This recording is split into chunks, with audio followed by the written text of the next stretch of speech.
I was on a mission for my church. I fell asleep while driving and started going off the side of the road, and then overcorrected when I woke up. Ended up rolling the car 1.25 times. It crushed my neck, caused my C6 vertebrae to shatter. It was a huge change. I mean, you go from being a cocky 20-year-old to suddenly I can't even scratch my own nose when it itches and stuff. I can't feel my body. I can't move anything. It's very, very frustrating and extremely scary. So our kids typically struggle with a few things that kids without disabilities wouldn't struggle with, and I think the main things are communication. A lot of our kids are nonverbal, so they can't communicate in the ways that a kid without a disability couldn't, so we have to give them other tools to communicate, either sign language or assistive communication, so that they can express how they're feeling and their needs and their wants. Our students often also struggle with having some medical needs, so we will often have to do seizure care for our students and also have to feed them through G-tube so that they can get their nourishment. They also really struggle with some physical and some gross motor issues. A lot of our kiddos have wheelchairs, so they're not able to walk yet or to reach for things or to stand yet.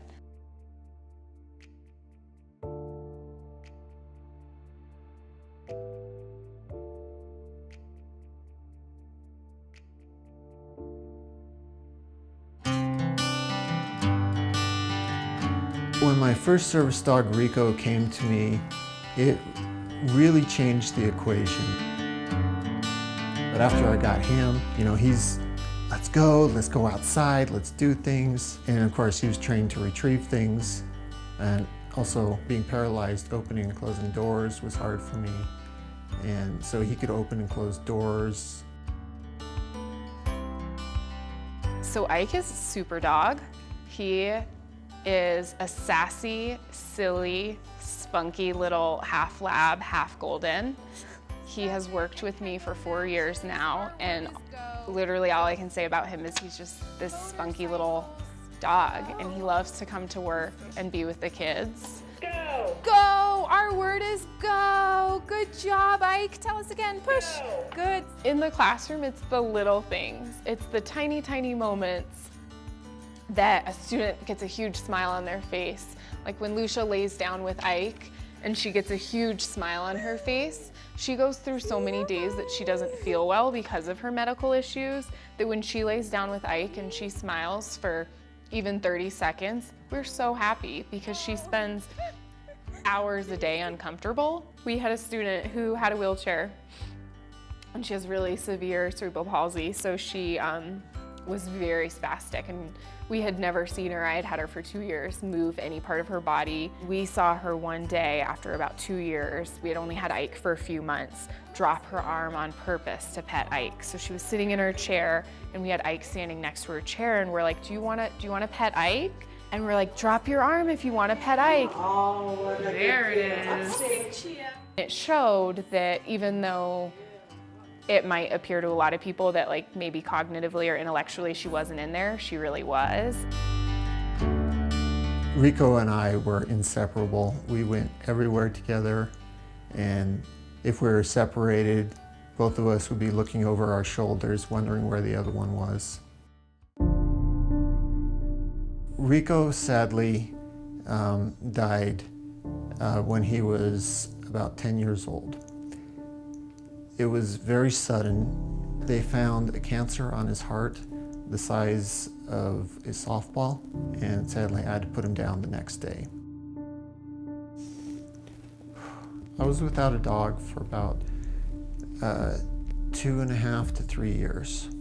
Without having Rico around, I definitely stayed at home a lot more.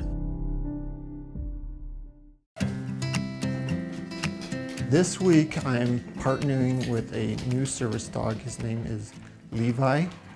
Left.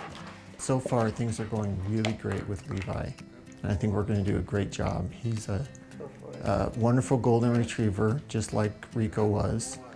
And I'm going to have a new buddy that can help me so I can get back to being out and about and loving life again.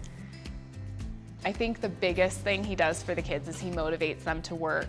They have to work to earn Ike time. So we say, like, first you do your reading and then you can earn Ike time, or first you work independently and then you earn Ike time. So we use Ike as leverage to motivate kids to work. Do you want Ike to turn the page? Say yes. So we also incorporate Ike into lessons in a few fun ways. Push. Good boy. So we use the cue push, which a lot of service dogs use. They use their nose to push something, and Ike uses it to turn on voice output devices. And basically he uses his nose to turn on a button that says something. Push. The weather's sunny. So we use it for Ike to tell the kids good morning, to say the weather, to say the date, and the kids just think it's hilarious.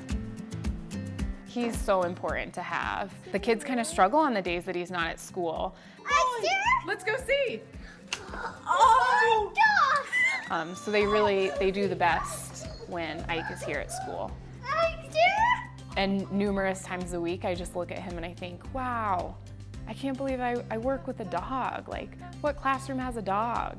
And I know I'm so lucky to work with him, and I know that it's not the normal. I cannot imagine my classroom without him, and I can't imagine teaching without him at all. Push!